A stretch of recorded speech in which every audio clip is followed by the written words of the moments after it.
கோளும் ஒன்றாய் காண அங்கு கற்பகம் என்னும் கடவுளின் மெய்யில் சூரியன் முதலாய் 9 கிரகமும் பலவித குணங்களை கொண்டிருக்கும் எங்கள் கற்பக தருவில் அவை வரும்போது ஒன்றாய் சேர்ந்து பலனளிக்கும்.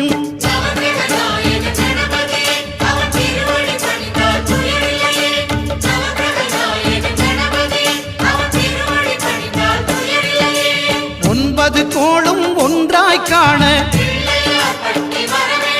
அங்கு கற்பகம் என்னும் கடவுளின் மெய்யில்